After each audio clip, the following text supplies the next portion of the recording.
The NASCAR Cup Series heads to the Las Vegas Motor Speedway for race number 4 of the 2021 season.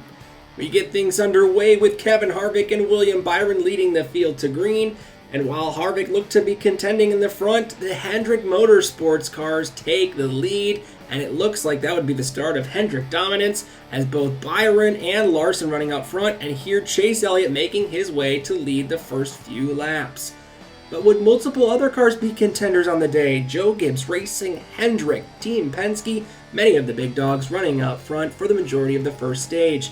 Lap number 42, Kyle Larson finds his way underneath Denny Hamlin, and he would take the lead early on and show that he had a fast car. Debris caution comes out just before Kevin Harvick has a tire going down. As you can see him receiving it here from the 43, that would help save the Stewart-Haas Racing Team's race. We get things restarted here with Kyle Larson underneath the 22 of Joey Logano, and both drivers would be duking it out along with Brad Keselowski and Chase Elliott not far behind. Some great racing on the high banks of Las Vegas. It looked like it would be a Hendrick versus Penske kind of day between the number 9, the number 2, 22, and the 5, but right here, Brad Keselowski, Chase Elliott battling towards the end of the first stage. Keselowski can't make it work on the low side, so he goes high, and he finds a way to get stage number 1. We start stage number 2 here with Denny Hamlin underneath Brad Keselowski racing for the lead. Who would find their way to the front?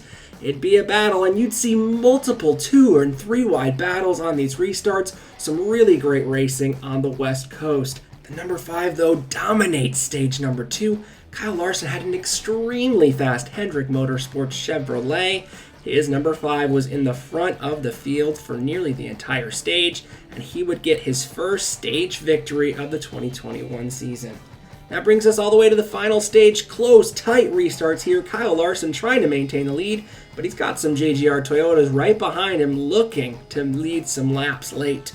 Lap 170, we see an issue. Chase Elliott spins, does a full 360, but he's able to save it amidst many cars. Spins it all around, drivers diving below and up high to miss him. He would be able to continue on.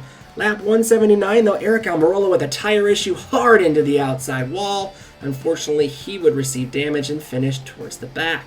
And the resulting yellows would diverge into 2 different tire strategies, those staying out and those getting fresh rubber to drive back through the pack in case of a long run. The 19 and 11 do maintain their spots up front, but would it last? Not so much. The number 5 and number 2 find their way all the way to the front of the field, passing the 11 and 19 and taking the lead late in the final stage.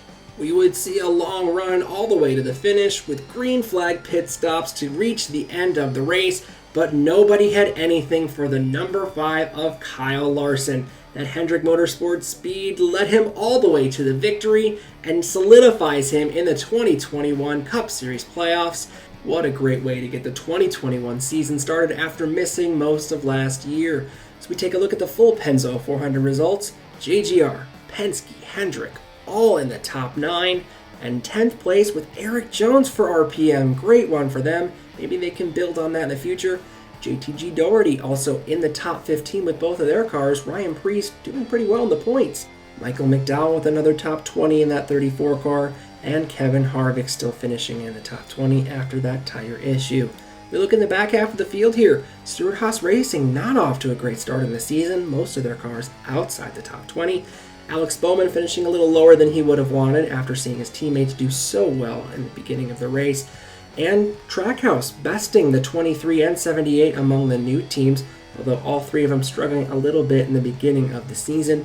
And of course, we saw Eric Almirola hit the wall after his tire issues. He would finish 38th last for the race. Let's take a look at the 2021 Cup Series playoff standings as they sit.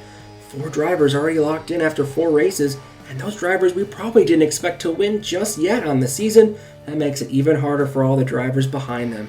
Quick note as we see Ryan Preece, Austin Dillon all in the top 15, and Chris Buescher rounding out the bottom end. But we have drivers like Alex Bowman who will be fighting hard to make the playoffs. We'll have to see what happens in the next few weeks. The stars of the NASCAR Cup Series stay out west as the 5th race of the year takes place at Phoenix Raceway. The INDYCAR 500 can be seen on Fox Sunday, March 14th at 3:30 Eastern Standard Time. Be sure to like the video if you enjoyed it and comment down below who you think can win in the desert. As always, subscribe to the Burnout Network for more great racing content. And until next time, burn it down!